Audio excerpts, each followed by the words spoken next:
Malam tadi, terima kasih bagi Gabe. Malam tadi saya ada buat live di Sinar Harian, Sinar Harian malam tadi. Sepatutnya di 3 panel. Saya, PAS, Razman, kan, Pak Teh orang panggil dia. Saya baru tahu orang ni panggil dia Pak Teh, Razman. Lepas itu Imran, Datuk Imran daripada Sungai Panjang, UMNO. So 3 ni. So kalau ada 3 ni malam tadi, hangat lah, kan, hangat. Kita jangkakan pertemuan yang agak hangat. Kira-kira saya antara orang yang pertama sampai. Saya salah kalau Sinar ni, saya antara orang yang awal sampai lah. Saya first sampai.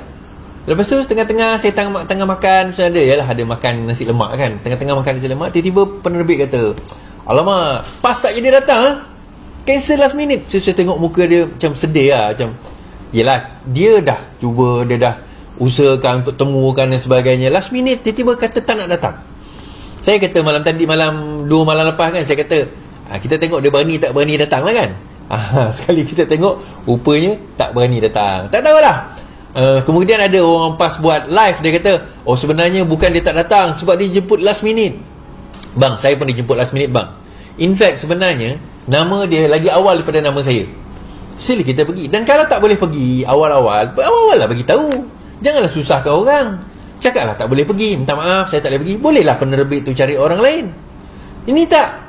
Saya okay, show dah start 8.30. Wacana tu start 8.30. Pukul 8.10 kot dia bagi tahu.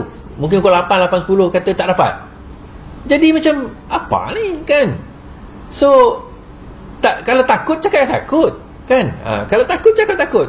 Kalau tak nak datang jangan datang. Itu sebenarnya kan. Tapi dah ini macam mana? Kan dia punya sembang, cerita pasal Anwar, cakap dekat apa orang kata, dekat pasar malam boleh lah kan? Sembang kat pasar malam boleh lah. Datanglah forum, datang wacana. Masa tu lah kita sembang, betul-betul sembang. Kalau setakat cakap seorang-seorang boleh. Ada orang kata, Is kau cakap seorang-seorang. Tak, saya datang malam tu. Ada 3 panel. Sebelum tu pun ada PAS, ada PKR, saya. Ada 3 panel. Malam tadi sepatutnya ada UMNO, saya, dan juga orang PAS. Ada 3 panel. Kita datang. Kita tak ada masalah. Bukan kata sombong, tak.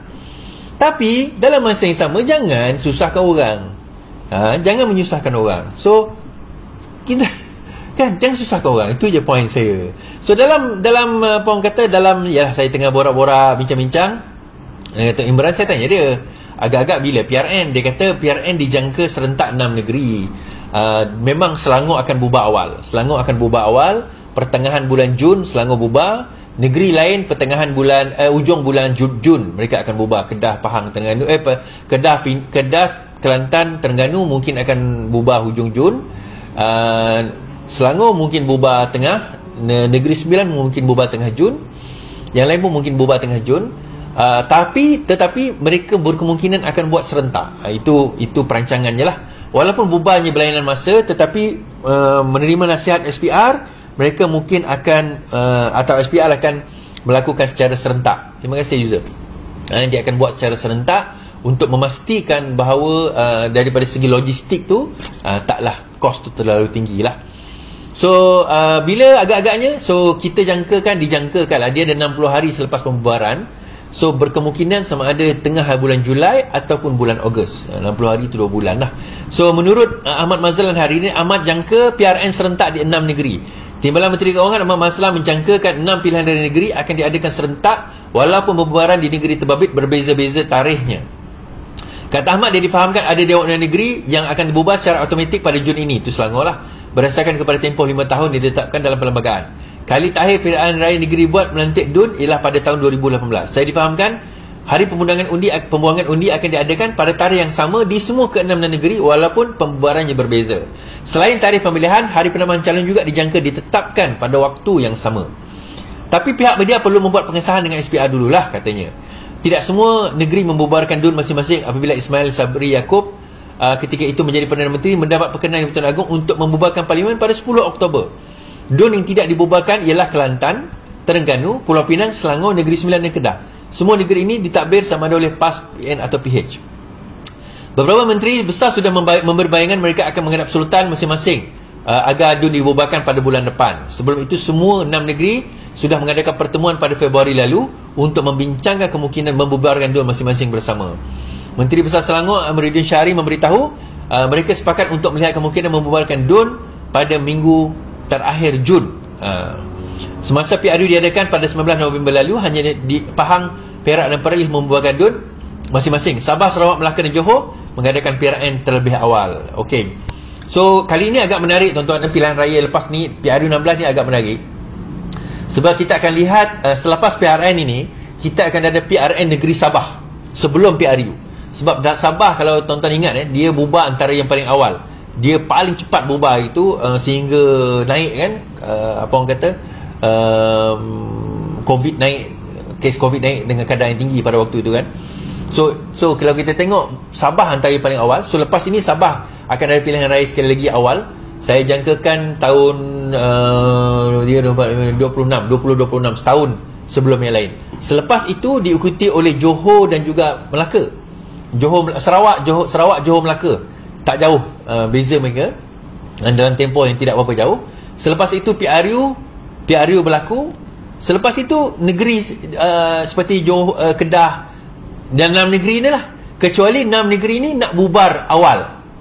So maksudnya tak sampai 5 tahun mereka bubar sekali dengan PRU. Maka berkemungkinan boleh synchronize balik lah yang lain-lain tu. Tapi untuk Sabah nak dilanjakkan ujung sampai ikut PRU tu mungkin tak lah. Sabah mungkin jadi macam Sarawak. Dulu kami di Sarawak ni tuan-tuan, kami pilihan raya 2 tahun sekali. Hari ini PAS buat lawak tuan-tuan. Buat lawak apa hari ini? PAS buat lawak. Buat lawak apa tuan-tuan? Dia orang jealous dengan Anwar The Untold Story ni.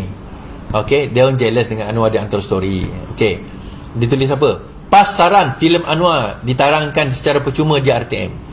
Seorang ahli PAS mencadangkan agar kerajaan membeli filem Anwar dan ditayangkan kepada umum secara percuma melalui RTM. Kata Abdul Latif, dengan cara itu lebih ramai orang menonton filem yang menceritakan sebahagian daripada kisah hidup Perdana Menteri. Saya cadangkan RTM untuk membeli terus cerita Untold Story dan tayangan percuma dan tanpa menggunakan budak sekolah dan kaki tangan kerajaan, katanya semasa berbahas di Dewan hari ini.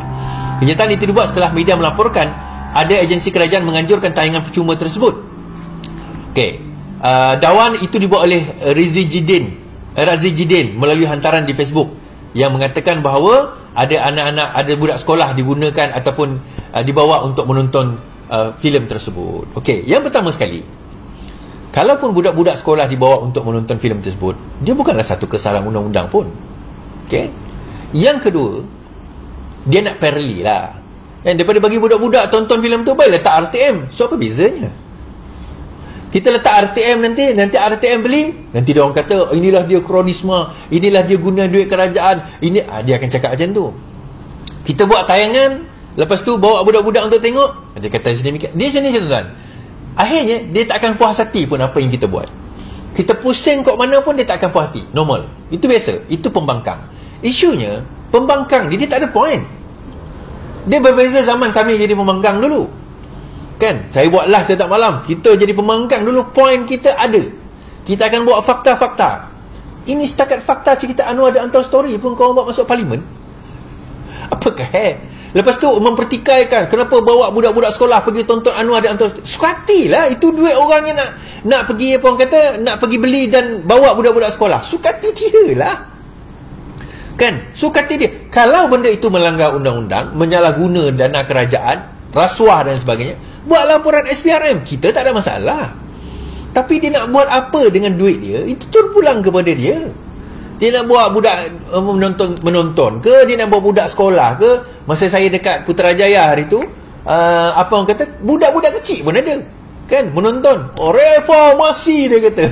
Kan? Reformasi, ya ada dua Anwar lah kata dekat situ. Tak ada masalah, duit dia terpulang pada dia nak pakai macam mana. Orang nak beli tiket, nak bagi sponsor ke, orang nak bagi whatever lah. Tapi sebab dia dah tak ada modal, dia orang ni dah tak ada modal kan. Saya sarankan, apa kata PAS buat pula Memali The Untold Story ataupun Hadi The Untold Number. Memali The Untold Story ke ataupun Hadi The Untold Number, apa kata buat macam tu kan? Menarik juga saya teringin kalau nak beli tiket, kalau sekiranya ada lah siapa-siapa jutawan-jutawan ke, kalau boleh kan, buatlah satu Hadi The Untold Story ataupun Hadi The Untold Number kan. Macam mana janji dia nak pergi dapatkan ramai number untuk bertukar tu, tiba-tiba tak dapat. Mungkinlah Hadi boleh ceritakan dalam cerita tersebut Dan juga mungkin boleh masukkan, selitkan sekali.